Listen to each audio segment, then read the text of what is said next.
Em entrevista exclusiva, a futura ministra da Agricultura, Tereza Cristina, explica como pretende tocar a pasta no governo do presidente Jair Bolsonaro. Perto de deixar o cargo, o ministro da Agricultura, Blairo Maggi, projeta crescimento nas exportações brasileiras do agronegócio em 2018.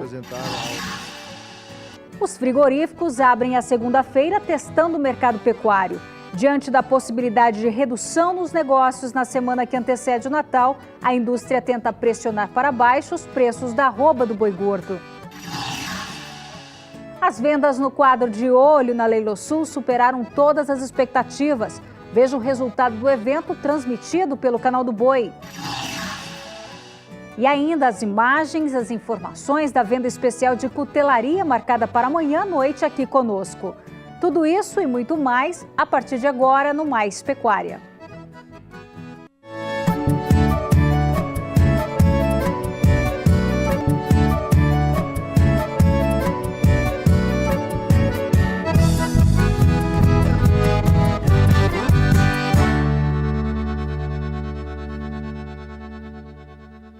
Agora, 6h18, vamos começar o programa com os destaques do Workshop Genética e Melhoramento 2018, realizado pela Central Leilões e Guto Assessoria em Araçatuba, interior do estado de São Paulo. Durante todo o dia, e nós acompanhamos de perto, palestras, debates sobre a genética de raças bovinas, a produção de carne e agora no finalzinho da mesa redonda, o frete dos animais comercializados, principalmente aqui no Canal do Boi, pela Central, que é uma grande parceira nossa, em 2019. Esse é um tema que chamou a atenção de todos por lá.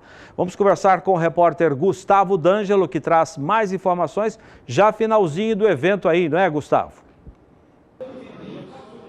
Exatamente, Zaidan. Muito boa tarde, boa noite já, né, para você e para todo mundo que acompanha o Mais Pecuária nesta segunda-feira. É isso mesmo, né? Como você disse, então, ao longo de todo o dia nós tivemos diversas palestras, né, com nomes renomados da pecuária, como o Alexandre Mendonça de Barros, o Dante Pazanese, o Fábio Dias e também o professor José Bento Ferraz. E nesse momento, então, para finalizar esse ciclo de palestras, né, essa mesa redonda, essa discussão sobre diversos temas relacionados ao setor, né? Como você disse, então, o frete, né, que a Central Leilões está abordando nesse momento. Aí o diretor da Central Leilões, Lourenço Campo, aborda. Vamos acompanhar mais um trecho dessa discussão, desse debate. Como faz em Pode. tudo? E eles estão oferecendo. É que aí aí vai criar um outro problema. Oi. Por favor, nós estamos partindo de uma discussão. Que é de inteira responsabilidade do criador, do dono do leilão. Ele vende em 12, vende em 10, vende em uma. Então eu acho que, primeiro, e essa entrega que você falou aí, que eu achei interessante, mas ela, para fazer desse jeito, tem que ter um seguro desses touros.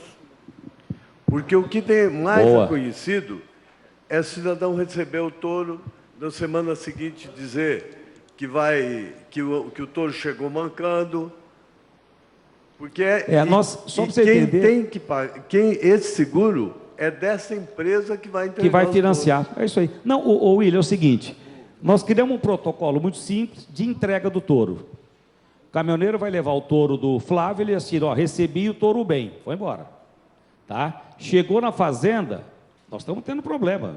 Tá? Eu não vou falar que não tem, tem. Mas nós estamos minimizando isso daí com esse documento, tá?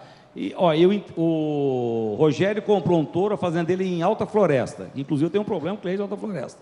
Ele comprou, chegou lá, 60 dias depois reclamou que o touro mancou. Falei, e daí? Entregou aqui, está aqui, está assinado, fala com o caminhoneiro. O caminhoneiro mostrou um documento que ele tem, dele que recebeu o touro, está tudo certo. Tá, meu amigo? O problema é teu, né? Lourenço. Lourenço, eu acho que as leiloeiras, a Central, a Programa, o Maurição, vocês deviam se juntar e coordenar a redução do número de parcelas. Eu falei para o Paulo Horto, vou dizer para você, vocês vão ficar sem cliente. para vender touro. É questão de tempo. Com 30 parcelas, é uma loucura. Concordo. Pois não. A colocação do Luciano é perfeita. É difícil peitar o mercado sozinho. As leiloeiras, que são poucas, eu acho que elas devem se organizar para dar sustentabilidade para o negócio, em termos de custo de comercialização. Essa iniciativa, por exemplo, de buscar um frete mais barato, otimizado, solidário, mesmo a redução de parcela, eu acho que se a gente deixar à mercê do mercado, sempre alguém vai furar o esquema, Lourenço. Eu acho que concordo com o Luciano plenamente. As leiloeiras, que são poucas, que dominam o mercado de touro, acho que podem se organizar e procurar uma solução que contemplem a todo para dar sustentabilidade para o negócio. Porque eu até tenho um desafio aqui. Eu acho que muito poucos sabem realmente o custo, quanto custou aquele touro até ser comercializado, viu, Lourenço? E o quanto está lucrando. E aí é uma questão de tempo para ficar pouca gente no mercado ou para esse mercado ser extremamente volátil. Pois não, Maurício. Lourenço, esse tema para nós, ou seja, para a gente servir o nosso cliente, é oneroso realmente. Você financiar essa compra, financiar um produto que você já gastou há 2 anos atrás. Na verdade, são 5 anos. Né? Isso, justamente. Um frete que para nós também é oneroso, mas eu acho que nós temos alguns desafios ainda para servir o nosso cliente. Nós estamos falando... Zaidan? Tá aí, então, você pode conferir um pouco mais desse debate que está acontecendo aqui durante o workshop Genética e Melhoramento 2018, promovido pela Central Leilões e pela Guto Assessoria, né? Nesse momento, o pessoal discute sobre as diversidades, né? As dificuldades do frete, o que é encarado ao longo das comercializações dos animais com o frete. Zaidan, a gente vai encerrando por aqui, eu volto o sinal para Campo Grande, mas qualquer coisa pode chamar de volta aqui que a gente transmite, tá ok? Gustavo, já no finalzinho do evento, recolha, por favor, Gustavo, as principais informações, vamos condensar tudo isso e depois você transmita aos nossos telespectadores aqui do Mais Pecuária, tá? Um grande abraço, bom trabalho. E agora são 6 horas e 25 minutos no horário de Brasília. Grande parte do Brasil tem temperaturas muito elevadas nesses últimos dias. A cidade de Três Lagoas, por exemplo, em Mato Grosso do Sul, teve máxima de 38 graus hoje à tarde. E em Juara, no Mato Grosso, 35 graus. Vamos saber da Maria Clara o que está causando tanto calor pelo Brasil. Ô, Maria Clara, tudo bem? Boa noite. Explica pra gente aí. Oi, boa noite, Zaidan. Boa noite também a todos que nos assistem neste momento. Olha, o que tem causado todo este calor no interior do país é a mudança na direção dos ventos. Temos agora a formação de uma frente fria aqui no Rio Grande do Sul, que já trouxe até ventanias pelo estado gaúcho. E este sistema, a mudança na direção dos ventos que é provocado por este sistema, favorece os ventos do quadrante norte, que são ventos bastante quentes. Por isso as temperaturas sobem bastante aqui desde Santa Catarina, grande parte aqui também do sudeste e todo o centro-oeste do Brasil. São áreas que têm registrado as temperaturas bastante elevadas. E essa condição só deve mudar quando a frente fria conseguir avançar e mudar mais uma vez a direção dos ventos. No entanto, o sistema não avança até pelo menos o próximo fim de semana. Ou seja, toda essa semana, até pelo menos a sexta-feira, ainda teremos temperaturas bem elevadas por todo o Brasil, quase 40 graus em várias cidades do interior do Sudeste, do Centro-Oeste e até mesmo da região sul do Brasil. Zaidan? Verão chegando, né, Maria Clara? Como é que fica a temperatura até o finalzinho do mês agora?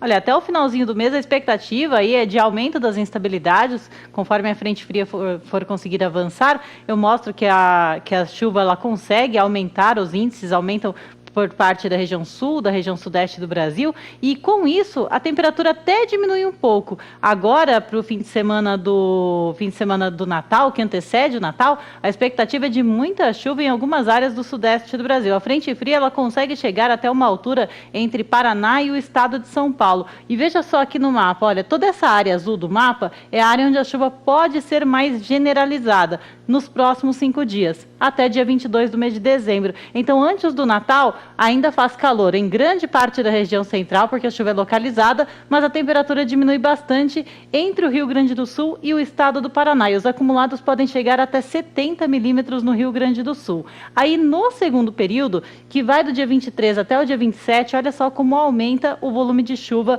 entre o sudeste do Brasil e a região norte. Aqui no estado de São Paulo, são esperados até 70 milímetros de chuva acumulada entre 23 e 27 do mês de dezembro. Com isso, esse calorão diminui bastante também, porque aumenta a nebulosidade, tem previsão para chuva a qualquer momento, então esses 35, 36 graus registrados em grande parte da região já não devem ocorrer neste período. Então, calorão com os dias contados, aí até pelo menos o dia 23 deve fazer calor, mas depois disso diminui bastante, porque continua chovendo também entre 28 e 1º do mês de janeiro. Então, o ano vai iniciar com chuva bastante intensa aqui no sudeste e no centro-oeste, tempo mais ameno e com chuva isolada na região sul do Brasil. Zaidan.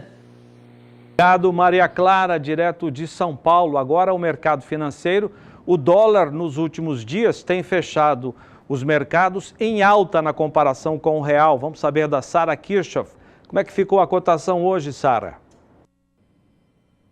Boa noite, Zaidan. Boa noite a todos. O dólar hoje, graças a uma atuação do Banco Central no câmbio, termina a segunda-feira em queda na comparação com o real. A moeda norte-americana vem de uma sequência de 7 semanas seguidas em alta frente à nossa moeda, acumulando aí, portanto, uma valorização acima de 6% para esse período. Hoje, então, o dólar chegou a operar em alta durante uma parte do dia, chegou a tocar nos R$ 3,92 na máxima e após a atuação do Banco Central, a moeda norte-americana passou a cair. No fechamento, a queda para o dólar hoje é de 0,19% e o dólar comercial aparece aos R$ 3,89. O dólar comercial, então, abaixo daquele patamar dos R$ 3,90, mas muito próximo dele ainda, rondando os R$ 3,90, a moeda norte-americana. Isso acontece porque há uma grande preocupação global de uma desaceleração da economia, muito claro ainda reflexo das tensões entre China e Estados Unidos, as duas maiores economias do mundo.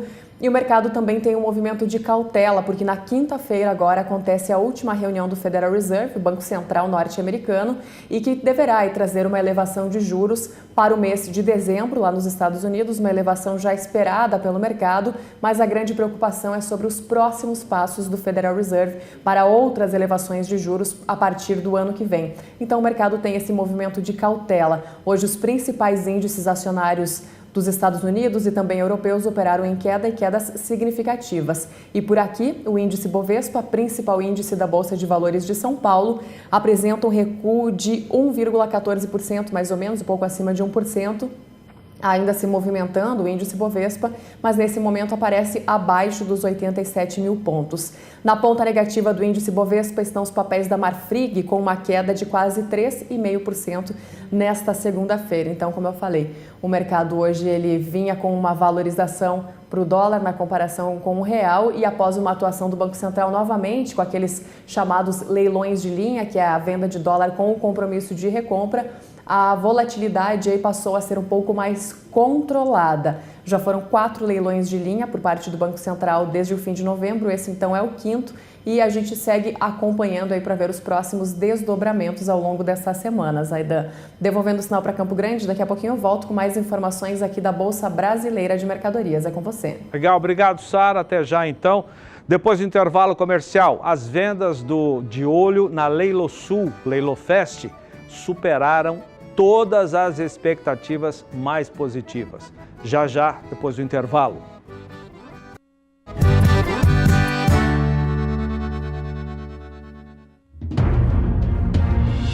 Passamos mais um ano juntos.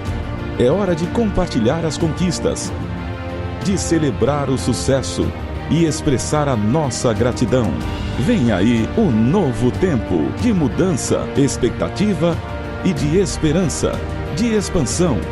E mais uma vez, o SBA é seu parceiro nessa fase de crescimento e transformação. Afinal, ninguém acredita mais no agronegócio do que a gente.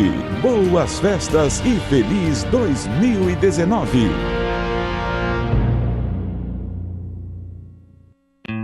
Amigo produtor, você procura uma informação precisa? Quer aumentar a produtividade do seu negócio? Busca sementes de pastagens de qualidade para sua fazenda? Tem dúvidas com relação à integração lavoura-pecuária? Então não perca! Todos os sábados, de 7h30 às 8h30 da manhã, horário de Brasília, Conexão Rural Germipasto, com transmissão do Canal do Boi. Você é o nosso convidado especial.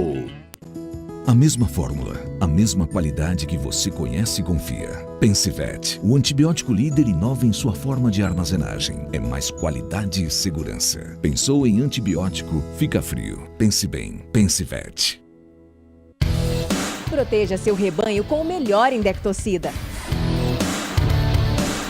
Proteja com Master LP, a ivermectina 4% da Ouro Fino Saúde Animal. Master LP combate parasitas internos e auxilia no controle de parasitas externos, proporcionando produtividade. Retenção de receita não obrigatória. Eficiência é com Master LP.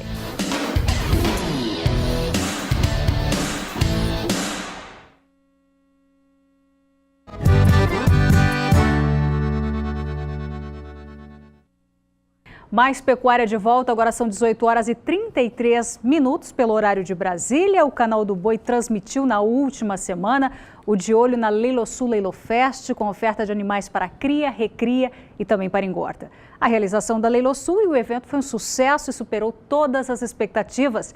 Quem conta pra gente é o leiloeiro Éder Benite Catatal. Boa noite, Catatal. Boa noite, tudo bem? Tudo bem, a gente está aqui também com o Éder, que vai falar também sobre a venda especial de cutelaria que acontece amanhã, aqui com transmissão pelo Canal do Boi. Tudo bem, Éder? Tudo bem, Renata, tudo jóia? Tudo jóia. Começamos pelo Catatal, então, sucesso. Vamos então lá. nas Foi, vendas, né? Coisa boa, viu, Renata? Eu acho que essa parceria com o Canal do Boi, do De Olho na Leilosul, depois nós fechamos com o Leilofest. Leilosul foi o último leilão presencial do ano da Leilosul. A Leilosul vem com um histórico muito interessante em relação a esse ano de 2018. Nós obtivemos na certeza um trabalho com resultado acima do esperado. Quando você tem um planejamento anual, que é o planejamento já está sendo concluído para o 2019, sem dúvida nenhuma, é um resultado que ele superou essa expectativa.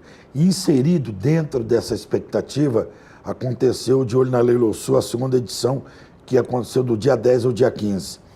Os leilões que foram com a transmissão, os leilões de parceria com a SBA, o Leilosul no agronegócio, o leilão de cruzamento industrial, os leilões que a Leilosul realmente realizou nas feiras agropecuárias, enfim, todo o resultado realmente ele supera essa expectativa. Nós temos aí para o ano que vem um mercado, eu acho que é muito mais interessante em função de tudo isso que está acontecendo, né? Nós temos aí outros países já confirmando e já liberado para exportar animal em pé, né? Então você passa a ter uma expectativa muito maior em relação ao ano que ele vem terminando, ele vem findando aí em função de 2018 para 2019. Aí a gente já vê imagens dos animais comercializados, dos animais, né? Que foram... Um detalhe, nós tivemos as confirmações, na segunda-feira nós já tivemos uma confirmação. Quer dizer, isso é gostoso quando você começa um De Olho na Leilosul e nas vendas com preço fixo, te dá uma garantia, assim, que todos acompanham essa nova modalidade de venda que o SBA ele criou, essa venda direta, e é interessante porque acompanha durante toda a programação dos canais que compõem o SBA, que é o Canal do Boi e o Agrocanal. E qual foi o balanço, Catatal? Positivo, né? Sucesso, tanto nas vendas diretas como no leilão que nós obtivemos aí em relação até o ano passado, esse leilão, o Leilofest, Leilosul, nós tivemos um acréscimo de 25% em relação ao ano passado. Nós vendemos 100%. 100%. Tanto os animais no recinto como os animais filmados. Tá aí mais então, isso mostra, da Leilosul, né? É mais um trabalho de parceria com a SBA, né? Então isso mostra realmente o sucesso de uma grande empresa que ela buscou durante anos. E um detalhe, que a Leilosul, com 25 anos, se você fazer uma retrospectiva em relação ao canal do boi, a Leilosul foi uma das pioneiras no leilão, ou nos leilões que começou com transmissão. No dia desse eu recebi um comentário do meu amigo Éder e eu contei um pouquinho a história. Desde o início, eu tive a oportunidade, como eu falei naquele dia, era no programa de vocês aqui, o Éder estava assistindo, no Mais Pecuária, numa participação. Eu tive o prazer e essa grande satisfação de ver toda a trajetória do canal do boi, como iniciou. Muita gente dizia assim, esse homem é doido, porque nunca se vendeu gado filmado, não vai acontecer isso aí. Então, todo esse trabalho, ele, passo a passo, foi construindo um negócio que se chama SBA. E credibilidade, né? Exatamente. Então, tudo isso mostra para o Brasil, e aí, evidente, vieram outros canais copiando, fazendo o mesmo sistema que o canal do boi foi pioneiro, e depois se formou o SBA, o Sistema Brasileiro do Agronegócio, e aquele ditado, eu acho que isso é a coisa mais certa, ninguém acredita mais no agronegócio do que nós. Eu acho que isso é um jargão, já consolida. Há quantos anos isso? Há mais de 23 anos. E a Leilosul faz parte desse trabalho e realmente tem esse resultado. Está aí, garantindo sucesso e também credibilidade aos produtores que nos acompanham todos os dias. Vamos falar em sucesso, em credibilidade, agora também com Éder Campos. Amanhã tem venda de venda especial, facas, né? Facas, cutelaria. Amanhã vai repetir o mesmo sucesso da primeira? Eu espero que sim, né, Renata? O que deve ser? O que o produtor pode esperar, então, Éder? Só complementando um pouquinho o que o Catatal falou, né, sobre o SBA. Inovação, acho que é a palavra que nós mais sentimos, né, no que o SBA realiza, no que ele faz, né? Cada vez mais o SBA vem com ideias, com novidades. E esse leilão de cutelaria é algo diferente, né, na venda pela televisão. Uma inovação, Inovação, né? É um jeito diferente de ofertar para o interessado produtos, né, diferenciados, como essas facas que a gente está vendo aí, ó. Essa é uma faca de aço damasco, lindíssima, com cabo de osso, com detalhes em chifre, né, com um material muito reconhecido no mundo pela qualidade que é o aço damasco, não só pela beleza, mas também pela durabilidade, né, que tem esse aço, pelo corte que ele tem, né, por ser um aço que afia muito bem. Bom, nós fizemos há 10 dias, né, com o Catatal, esse primeiro evento de cutelaria do SBA, foi um leilão fantástico, porque nós tivemos aí mais de 40 ou aproximadamente 40 facas comercializadas naquele dia. Era pra gente, era um início, era um pontapé, nós não sabíamos muito bem como o mercado iria reagir, reagiu muito bem. Isso nos leva para esse segundo evento que acontece amanhã, logo após na batida do martelo. Só que agora com uma diferença, viu? No primeiro, nós tivemos a modalidade leilão, né? Ou seja, a disputa, o pregão, efetivamente. Mas amanhã nós teremos a venda com preço fixo. Nós já identificamos que o mercado prefere esse tipo de negócio. É uma venda de confirmação? É uma venda de confirmação. É uma venda de confirmação. Como nós funciona? Colocaremos os preços das facas, né, no vídeo, né, vezes 3, porque serão em 3 parcelas, um valor apresentado em 3 parcelas, e o interessado vai ligar do telefone, que será colocado à disposição no momento da venda, liga e confirma a compra do bem. Simples, né? Fácil demais. Serão quantas facas à disposição? Ao todo, nós colocaremos 65 facas à venda, entre 65 e 70 facas, que nós vamos colocar à venda amanhã, às 20 horas e 30 minutos. E aí nós temos facas em aço damasco, aço inox, aço carbono. A apresentação dos cabos, teremos uma variedade imensa. Essa faca, por exemplo, é cabo de chifre de cervo. Mas não é um cervo aqui do Brasil, não. É lá da Europa. Por quê? O chifre do cervo da Europa ele é mais resistente. Ele não é um chifre poroso. Então, ele tem uma durabilidade melhor. O cervo do Brasil não é bom. Não serve para fazer cabo de facas, porque ele é poroso e quebra fácil. Teremos também osso de camelo, por sinal, um trabalho lindíssimo no osso de camelo, que tem uma coloração bem diferente. Teremos cabo de micarta, que é um cabo sintético, e teremos também cabo de madeira e cabo de chifre bovino. Ou seja, produtos diferenciados. Totalmente diferenciado, você não encontra no mercado no dia a dia. Então amanhã é uma oportunidade para quem é amante da cutelaria, amanhã, segundo leilão de cutelaria do SBA. Tá bom, obrigada, Éder. Daqui a pouco você volta na batida do Já, martelo, depois no Mais Pecuária. Obrigado pela presença também, Obrigado, Total. Renato. Sucesso aí. Valeu. Nas vendas. Bom, a gente vai para um breve intervalo comercial, dando uma olhadinha na oferta de hoje à noite, gado virtual gado de corte da Aroeira Leilões, a partir das 8h30, horário de Brasília, com transmissão aqui pelo canal do Boi. Nós já voltamos. Mais Pecuária de volta, voltamos a falar então de previsão do tempo agora para a região sudeste. O calor continua também lá na região sudeste, em Votuporanga, por exemplo, tivemos uma das tardes mais quentes do ano com quase 38 graus. Maria Clara, quando é que continua o calor? Até quando continua esse calor na região sudeste do país?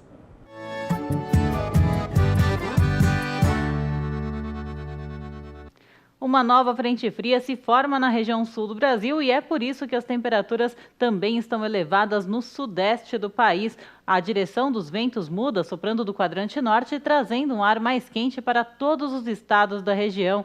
Os índices de água no solo ainda estão elevados, desde São Paulo até o norte de Minas Gerais. E a chuva dos próximos dias segue de maneira ainda irregular. Antes da chegada da frente fria, deve chover em forma de pancadas no estado de São Paulo e na metade sul de Minas Gerais. E todas estas áreas mais claras do mapa não recebem chuva entre 18 e 22 do mês de dezembro. No período que vai de 23 a 27, aí sim o tempo muda aqui no estado paulista. A última semana do mês de dezembro será marcada por chuva bem volumosa, com acumulados de até 70 milímetros. Isto porque a frente fria consegue alcançar o estado, trazendo aí muita nebulosidade, muita chuva, muitas nuvens carregadas e aí diminuindo essa condição de calor extremo que estamos passando aqui no sudeste do Brasil. A chuva também atinge áreas de Minas Gerais e parte também do estado do Rio de Janeiro. Entre o Espírito Santo e o norte de Minas, ainda temos chuvas isoladas e com baixos acumulados. No terceiro e último período, entre 28 e o dia 1º do mês de dezembro, a chuva avança um pouco mais para o interior de Minas Gerais e no Rio de Janeiro, com acumulados de 70 a 100 milímetros. Continua chovendo no estado de São Paulo e a chuva ainda é isolada no norte de Minas. Obrigada pelas informações, Maria Clara. Daqui a pouco ela volta com outras regiões do país, com a previsão do tempo. Agora, o desempenho dos produtos do agronegócio na balança comercial brasileira na segunda semana de dezembro. Os dados foram divulgados agora à tarde pelo Ministério do Desenvolvimento, Indústria e Comércio Exterior, o MDIC. E quem comenta o desempenho das exportações dos produtos é o analista de mercado do Canal do Boi, João Pedro Cuti Dias. Tudo bem, João? Tudo bem, Renata? Bons números sempre. Bons números, né? Vamos começar então pela soja. Soja em grão, segundo informações do MDIC.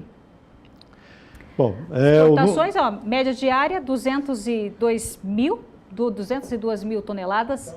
O acumulado, 2 milhões e 22 mil toneladas. Variação, se comparada a novembro de 2018, alta de quase 4%.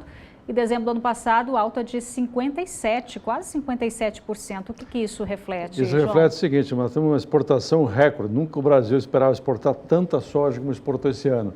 Seguindo esse ritmo, nós devemos chegar a 84 a 85 milhões de toneladas de soja exportada. O ano passado foi 68, para ter uma ideia de grandeza.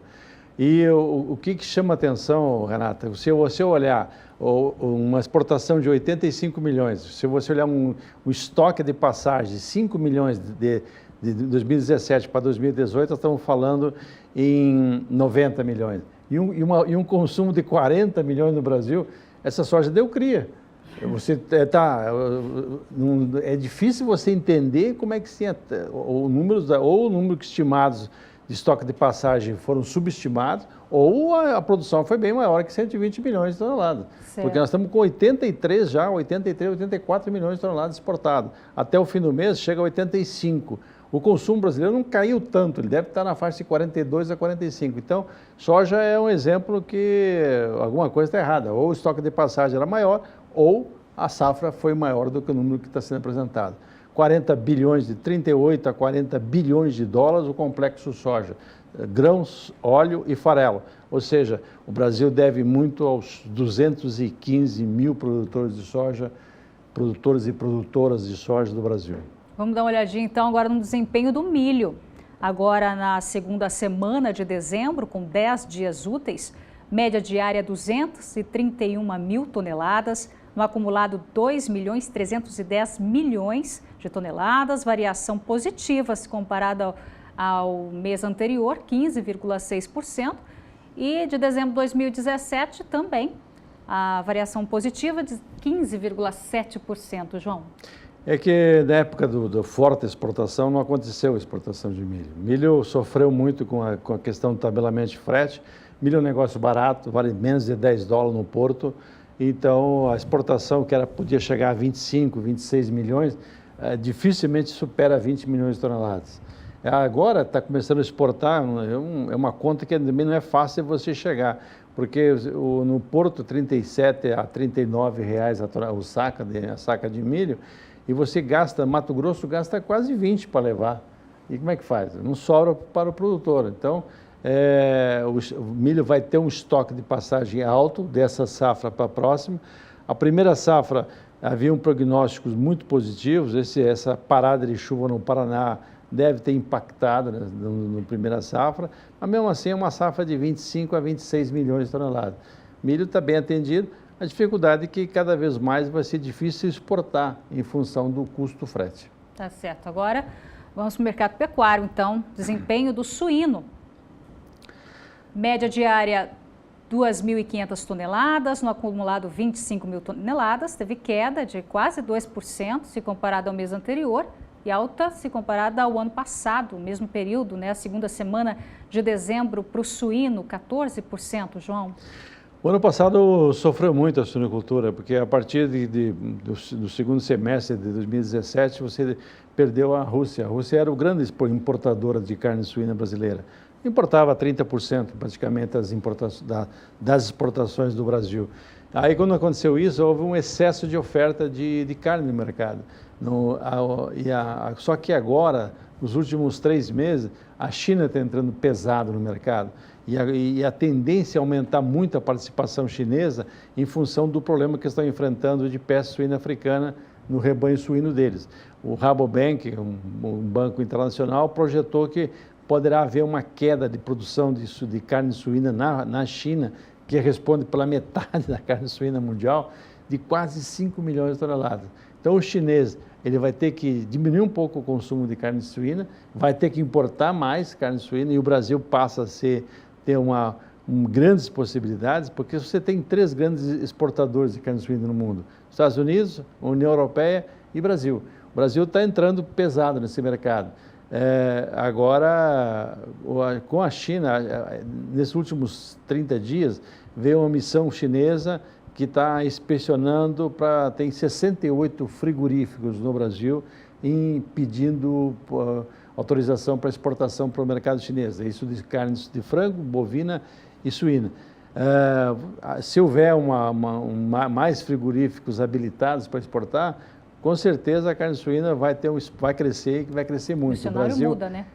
Porque a nossa carne é boa, nós temos um custo de produção bastante razoável, nós temos custo caro, do frigorífico até o porto é caro no Brasil, mas até a porteira o nosso produtor é imbatível. Nós temos milho e farelo de soja, que são 2 coisas básicas na produção de suíno, ou seja, 70% do custo do suíno é milho e farelo de soja. Nós temos, e então o Brasil vai crescer e deve crescer muito nessa área. Vamos ver o frango então, João.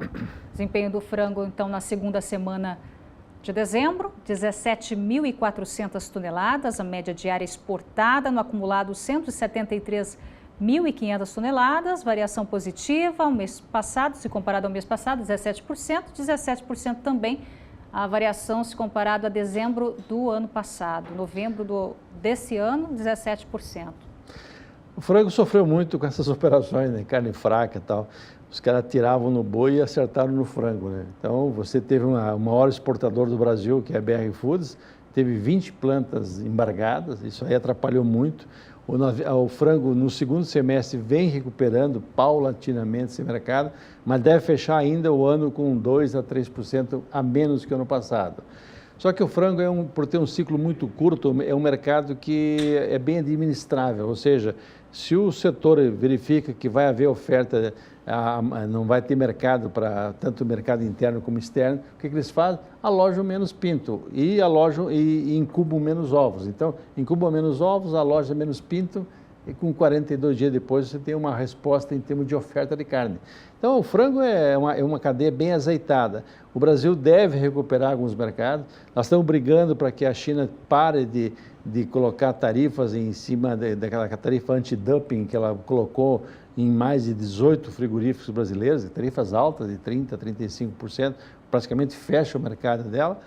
E também a questão de vai haver um espaço para vender alguma coisa para a Rússia e parece que acertou-se a questão do abate halal de frangos com a Arábia Saudita. A Arábia Saudita era o maior mercado de frango do Brasil, houve essa polêmica em termos da questão de abate, parece que isso foi equacionado e então a tendência daqui para frente é o Brasil voltar a alojar 550, 560 milhões de pintos mês e aumentar as exportações e atender o mercado interno. João, agora vamos ver então o desempenho da carne bovina in natura. Na segunda semana de dezembro, manteve o ritmo, né, João? 6.300 toneladas, média diária, 63.200. Teve queda, se comparado ao mês passado, de 3,2% e alta de 16,5%. O desastre do primeiro semestre está sendo compensado no segundo semestre. Nós vamos fechar o ano com uma expectativa, um número próximo a 10% acima do ano passado. E a BIEC, nessa reunião que ela teve agora, divulgou a semana passada, a Associação Brasileira das Indústrias Exportadoras de Carne, projeta que o ano de 2019 vai ser melhor ainda, vai ter mais 10% em relação a 2018. Se acontecer isso, nós estamos falando alguma coisa de 7,2 bilhões de dólares. Então, a participação do mercado da carne no Brasil no mercado internacional está aumentando, a China está comprando muito. Hoje, China e Hong Kong respondem por 50% praticamente do fluxo de carne brasileira das exportações. Nós temos 16 frigoríficos habilitados para exportar para a China, agora estiveram visitando mais 12 que estavam pré-habilitados. Se houver esse número, se abrir para mais 10, acima de 10, o Brasil possa ter 25, 30 frigoríficos habilitados para exportar para a China, vai dar um impacto muito grande na pecuária brasileira. Só que a China quer animais com menos de 30 meses.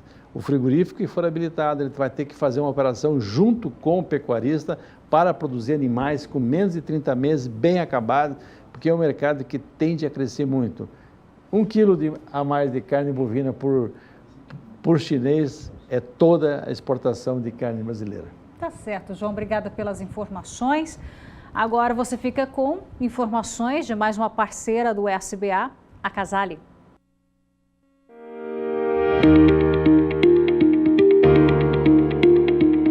Com a missão de liderar em soluções inovadoras para uma pecuária sustentável. Desde 1964, trabalhamos diariamente buscando entender os desafios da pecuária e propor soluções com foco na produtividade e lucratividade do setor. Em 1984, estimulados pela Embrapa, caminhamos ao encontro do progresso da pecuária intensiva no Brasil. Com o início dos confinamentos no país, surgiu a necessidade de mecanização do trato. E, para ajudá-los a fazer a diferença, lançamos a primeira linha de misturadora de ração total da América Latina.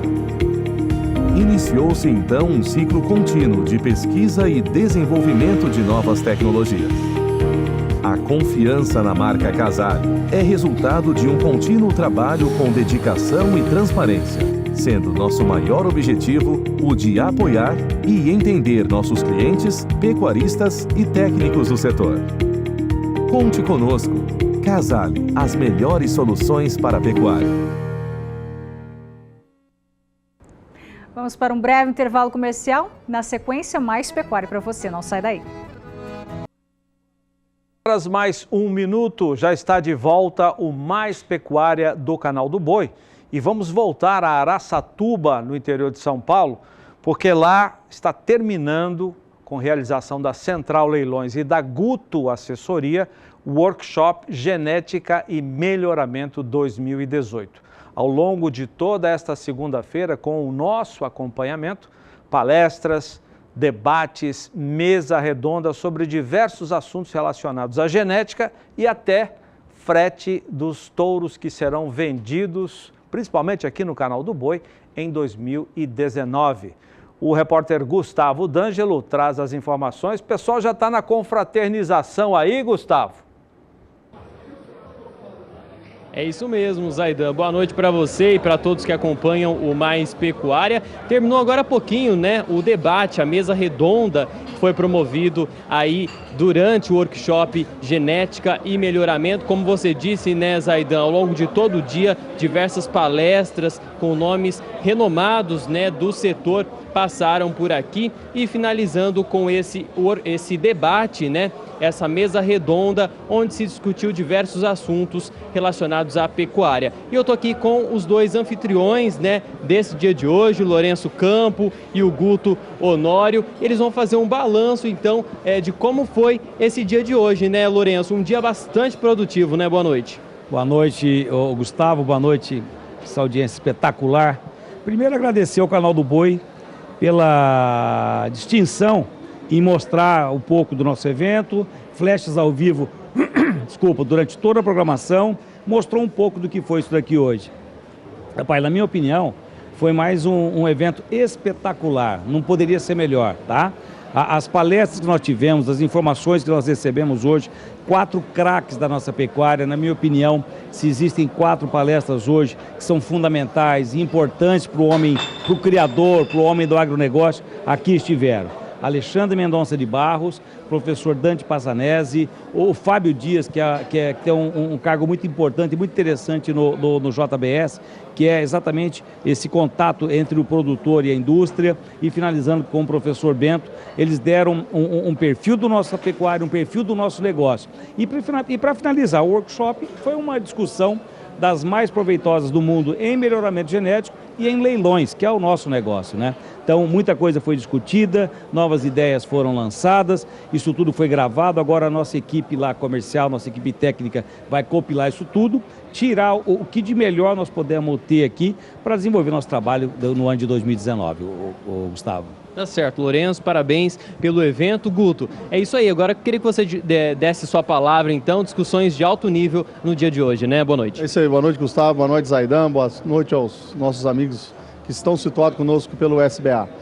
Primeiro, obrigado a Deus, obrigado ao Canal do Boi por estar cobrindo esse evento com a gente. Agora, o Lourenço já passou o resumo, as palestras foram excelentes, os debates também, os temas colocados, em cima de cada tema foi discutido o que nós estamos buscando uma melhoria. Isso aqui é uma troca de informação e também muitos técnicos, né, que atuam na área, centrais de inseminação, que foram os nossos patrocinadores, e agradecer esse pessoal, foi muito bacana, esperamos que o ano que vem conseguimos formatar mais um workshop genética, que foi um sucesso total, e assim dito pela plateia, né? E assim, inúmeros criadores importantes aqui, não vou citar nomes, porque tiveram vários, nós tivemos mais de 100 pessoas aqui passando pelo evento, então realmente foi um dia muito bacana para a pecuária nacional, viu? É isso aí, Guto, obrigado pela sua participação, parabéns também pelo evento. É isso aí, então, Zaidan, a gente vai montar também um material e vai mostrar ao longo dos próximos dias aí de como foi, né? A gente vai fazer uma retrospectiva de como aconteceu tudo aqui no evento. E para encerrar, quero que coloque a imagem da churrasqueira aí, porque o pessoal está degustando uma carne que, olha, se vocês não podem sentir o cheiro aí, olha só, Zaidan. É isso aí que o pessoal vai conferir, então, nessa noite aqui, finalizando o workshop Genética e Melhoramento. Eu volto com você aí no estúdio. Eu sabia que tudo ia terminar em carne, e carne de alta qualidade. Obrigado, Gustavo, um abraço, bom trabalho. Obrigado à Central e também à Guto Assessoria. 7h06, a futura ministra da pasta de Agricultura, Meio Ambiente e Pesca, Tereza Cristina, concedeu uma entrevista exclusiva para o Canal do Boi. Nela, falou com o nosso companheiro Fabiano Reis sobre a perspectiva e planejamento para 2019. Vamos conferir alguns dos trechos da entrevista. Eu converso com Tereza Cristina Corrêa da Costa, ministra agora da Agricultura, futura ministra, assume agora no ano de 2019 com uma série de desafios, Tereza. Tereza, prazer primeiramente recebê-la mais uma vez aqui no Canal do Boi e agora na situação de ministra. Sempre conversamos na situação de deputado. Ainda não, ainda quase lá. Como secretária de Agricultura, como membro da Federação da Agricultura do Mato Grosso do Sul, mas agora como futura ministra. Hoje, quais são os principais desafios que você enxerga nessa pasta, nesse ministério, que está agora na formatação final? Bom, primeiro agradecer a vocês e sempre o carinho que o Canal do Boi, enfim, a rede toda, dizer para você que a expectativa é grande. Primeiro porque o Ministério, ele mais que dobra de tamanho.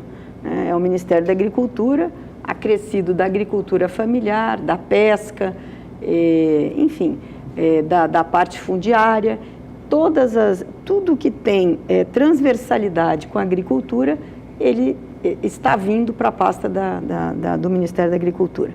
A agricultura tem que ser uma só.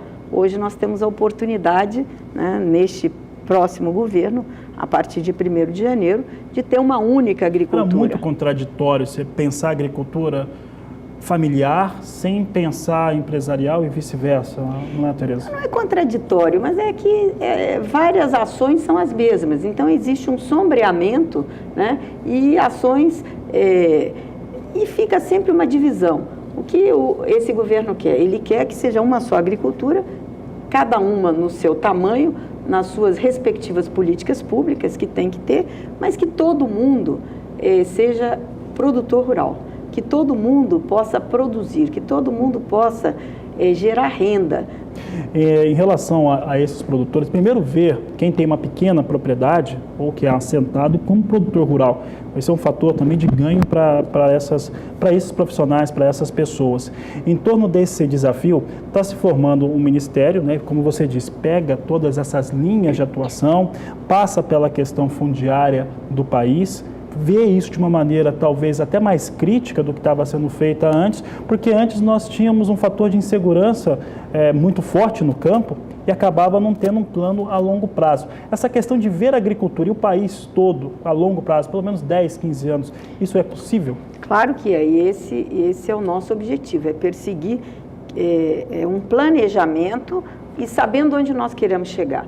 Então, o plano plurianual, que é feito no início de todos os governos e vai ser feito em abril do próximo ano, nós queremos já dar essa dimensão de longo prazo. Tereza, em torno dessas questões que você coloca, de produção também de resultado, o país está encaminhando para 300 milhões de toneladas de produção por temporada. Entretanto, no entendimento dos produtores rurais, ontem mesmo conversava com alguns deles e também da imprensa especializada, nós temos vários entraves que são ligados a algumas licenças. Licenças ambientais, outros tipos de licença também que eventualmente passa todo o setor da produção rural ou quem precisa industrializar parte dessa produção.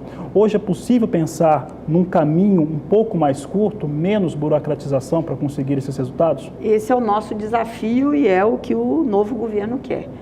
O governo que ganhou a eleição e que se instala a partir de janeiro, do presidente Jair Bolsonaro, ele quer a simplificação de todas as ações para que o empreendedorismo possa vencer e não a burocracia.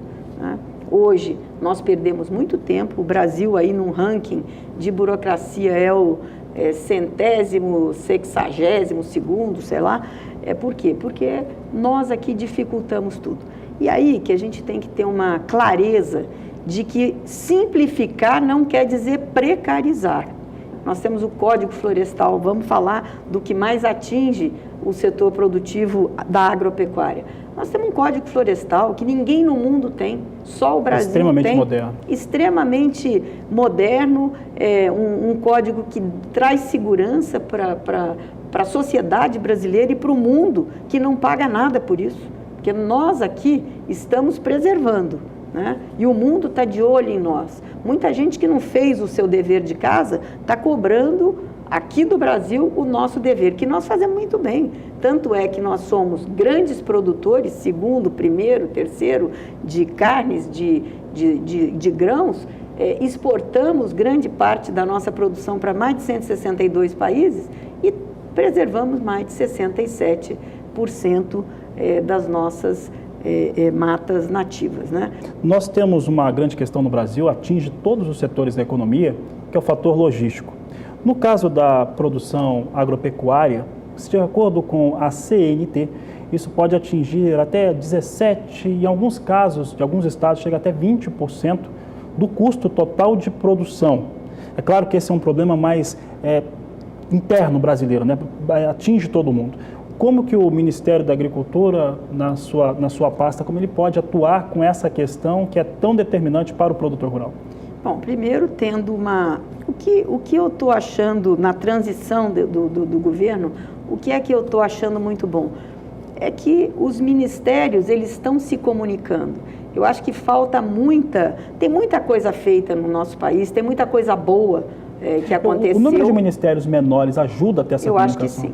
Eu acho que sim. Por quê? Porque o que nós temos, às vezes, é uma falta de comunicação entre os ministérios. Às vezes, nós estamos fazendo duas coisas em paralelo, quando nós podíamos estar fazendo juntos, né? Sem sombreamento, gastando menos.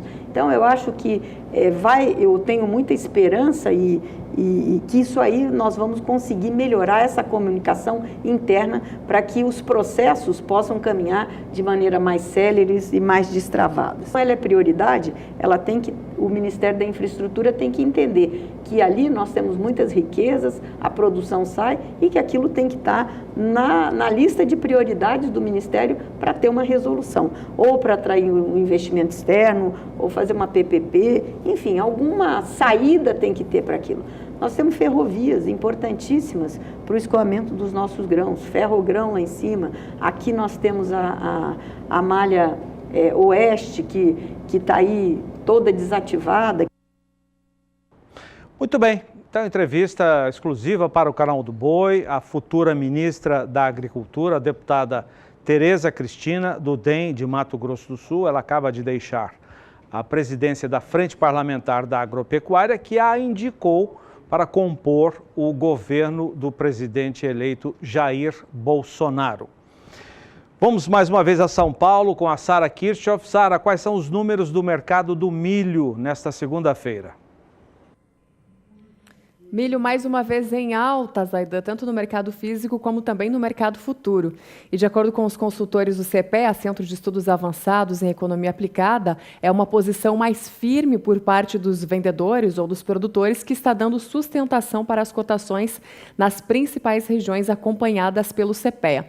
Já por outro lado, os compradores que já estão atentos à possível safra recorde anunciada pela Conab para 2018-2019, eles aguardam as oportunidades para melhores negociações, o que acaba trazendo um certo equilíbrio para o mercado do milho. Hoje, a valorização do cereal no mercado físico, conforme o indicador CPEA para Campinas e região interior de São Paulo, ficou acima de 1%. Com isso, o preço da saca em Campinas avança para os R$ 38,06. No acumulado do mês de dezembro, a valorização do cereal agora passa de 0,5%. Milho, portanto, em alta mais uma vez. A última queda do milho, conforme o indicador CPEA, aconteceu na terça-feira da semana passada, no dia 11 de dezembro. Desde então, o produto vem ou em alta ou com estabilidade, mas principalmente em alta no mercado físico.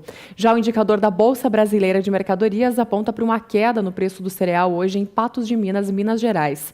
A desvalorização no dia é de 1,5%, o que puxa o preço da saca por lá para o patamar dos R$ 34.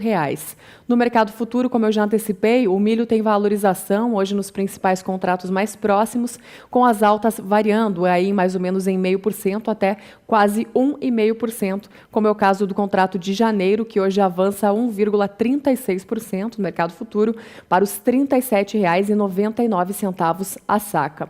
O que também avança hoje é o preço do suíno. O quilo do suíno vivo em Santa Catarina aparece por R$ 3,30 no indicador CPEA, com uma alta de quase 1% no dia e 1,85% no acumulado do mês de dezembro. A primeira quinzena também foi de valorização para o preço do suíno, que estava em torno de 1% na primeira quinzena e hoje, mais uma vez, vem em alta aí já nesse começo da segunda quinzena do mês. Enquanto isso, o preço do frango hoje tem estabilidade e continua em R$ 4,54 o quilo do frango congelado aqui no estado de São Paulo. No acumulado do mês, tanto na primeira quinzena agora como nesse início de segunda quinzena, há uma desvalorização próxima de 0,5% para o produto. Daqui a pouquinho eu volto para falar de bezerro e boi. Zaidan, é com você. Obrigado, Sara. Até daqui a pouco, então.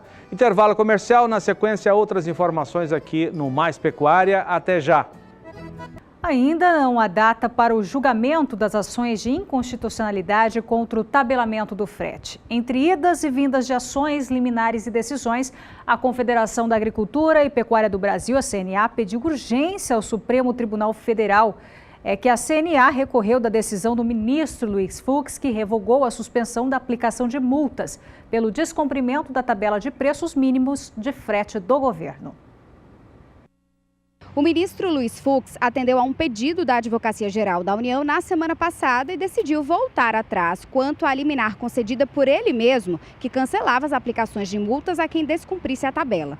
A CNA pediu ao plenário do STF que avalie com urgência o mérito da ação de inconstitucionalidade impetrada pela entidade contra a lei que criou a tabela. A CNA não quer que o STF entre em recesso sem antes colocar fim à insegurança jurídica que o setor passa. A Confederação diz que a tabela em vigor, editada pela NTT, foi feita de forma política, sem a participação de todos os envolvidos na cadeia. O julgamento do caso pelos ministros do STF ainda não tem data definida. Catarina Martorelli para o SBA. Na última sexta-feira, a cotação do boi gordo registrou o maior valor nominal em 2 meses no indicador CPEA. Voltamos então com a Sara. Como ficaram os números hoje, Sara? Olá mais uma vez, Renata. Hoje há um recuo para o preço da arroba no estado de São Paulo, conforme o indicador CPEA para o mercado físico, mas no acumulado do mês, a arroba ainda segue valorizada. A queda no dia é de 0,43% e no acumulado do mês, a alta ainda está acima de 1%. Com essa movimentação, hoje o preço da arroba aqui no estado de São Paulo aparece em R$ 149,90, conforme o indicador CPEA. E a Agrifato Consultoria destaca que o bom escoamento da carne bovina no atacado está pressionando os frigoríficos a originarem volumes maiores da matéria-prima, e isso está permitindo, então, que as cotações avancem, que é o que vem acontecendo aí nos últimos dias, falando especificamente da semana passada. A Agrifato Consultoria também destaca, Renata, que a carcaça bovina também atingiu o maior volume nominal histórico. De acordo com a consultoria, o atacado acompanhou esse movimento que a gente viu no preço da arroba do boi gordo, e o boi casado alcançou o maior valor nominal em R$ 10,50 o quilo. Os preços se mantiveram firmes ao longo do ano, conforme informação, favorecido então pela segunda temporada consecutiva. Passamos para o preço do bezerro aí em Mato Grosso do Sul, que nesta segunda-feira, início de semana, apresenta uma queda significativa acima de 1% no dia. Com isso, agora no acumulado do mês de dezembro, o bezerro não tem mais uma alta e sim uma queda, que dessa vez está em 0,85%. E o preço aparece em R$ 1.235,06 por cabeça, conforme o indicador CPEA. No mercado futuro, o boi gordo hoje teve poucas movimentações, com vários contratos aí operando dentro da estabilidade e um contrato em alta, que é o do mês de janeiro, com valorização de 0,13%, o que eleva o preço preço da arroba para esse vencimento ao patamar dos R$ 152. E com isso eu vou me despedindo por aqui, encerrando minha participação. Boa noite para vocês e até amanhã. Boa noite para você também, Sara. Até amanhã. Agora você fica com a análise da Scott Consultoria sobre o mercado do boi gordo nesta segunda-feira. Rafael Ribeiro. Olá, no fechamento dessa segunda-feira, dia 17 de dezembro, a gente observou que no mercado do boi gordo o ritmo das negociações e também os preços começaram a perder força, né? Na semana que precede o Natal é comum esse menor ritmo de negócio, né? Isso já começou a ser observado essa semana, né? Até em função também do próprio dia da semana, segunda-feira já ser de menos negócios, né?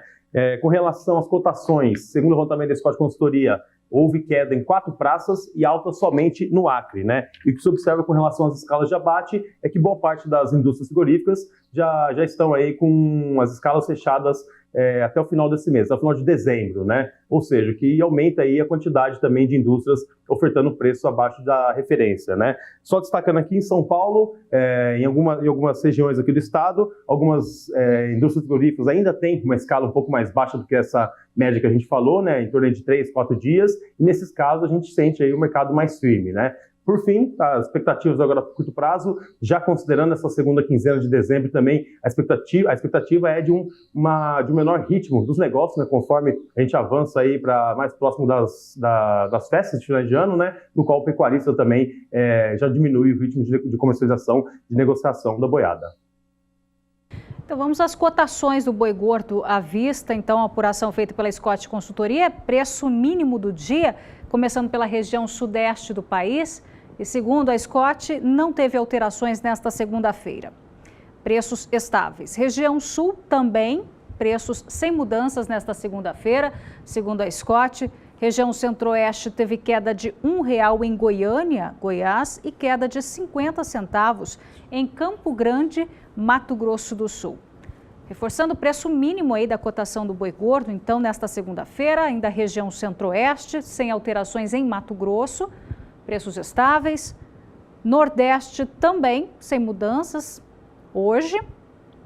Agora a região norte teve alta de 50 centavos no Acre e queda de R$1 no sudeste de Rondônia e queda também de R$1 no norte do Tocantins. E agora você confere o balizador de preços do GPB na semana de 10 a 15 de dezembro. De acordo com os dados informados pelos pecuaristas cadastrados no Grupo Pecuária Brasil, o mercado no balizador sinaliza preços firmes. Este é o atual quadro, apesar da diminuição de oferta de boi gordo pelos pecuaristas nesta época do ano, em que se aproximam as festividades de Natal e também de Ano Novo. Começamos então com a Praça de São Paulo. Macho inteiro, valor base R$ 152,30. O macho inteiro, então, segundo o balizador de preços GPB, premiações sem premiações, a média entre os dias 10 a 15 de dezembro, valor total, então, R$ 152,30, pagamento à vista, escala média em 8 dias. Em São Paulo, então, houve um aumento de quase 1% em relação à semana anterior e diminuição da escala em um dia. Agora, a Praça de Goiás.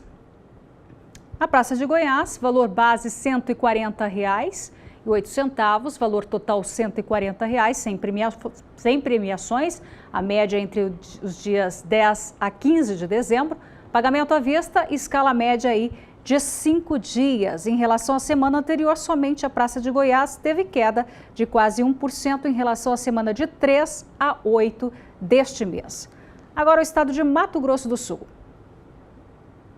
Mato Grosso do Sul teve uma pequena queda de 20 centavos em relação ao preço da arroba do boi inteiro, macho inteiro, valor base de R$ 142,39, sem premiações, pagamento à vista, escala média 9 dias.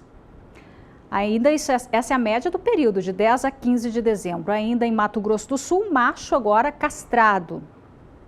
A queda na média em Mato Grosso do Sul foi um pouco mais significativa para o macho castrado, valor base R$ 144,53, também pagamento à vista, escala média de 9 dias. Fechamos então com o estado de Minas Gerais, balizador de preços, Grupo Pecuária Brasil, macho inteiro, Valor base R$ 151,90, valor total de R$ 151,90, ou seja, sem premiações, segundo informações dadas pelos próprios pecuaristas. Pagamento à vista, escala média de 4 dias, indicador médio de 10 a 15 de dezembro. Bom, e para essa semana o mercado aí espera preços ainda firmes. A justificativa é que os pecuaristas ainda diminuem a oferta de bois prontos para o abate. Zaidan? Legal. Pois é, média de preços. Muito obrigado à equipe do GPB que realizou neste final de semana em São Paulo uma confraternização. Muita gente esteve por lá, eu vi algumas fotos. E merecido o trabalho do GPB ao longo de 2018. E para nós aqui do Mais Pecuária, do canal do Boi, uma satisfação e honra até de poder contar com as informações que o próprio pecuarista divulga, os negócios que ele realizou com a indústria, ele passa para esse grupo, o GPB, e nós damos aqui os principais números. São muitos números que estão contidos numa planilha distribuída para os pecuaristas cadastrados no Brasil inteiro, e nós damos alguns desses números mostrando que tem gente, e damos a média de preços, tem gente vendendo a preços mais valorizados para a indústria frigorífica. Não é, Renata? Vamos ficar por aqui? Vamos ficar por aqui, Zaidan. Uma boa noite para você, obrigada pela companhia e até amanhã. Você fica agora com o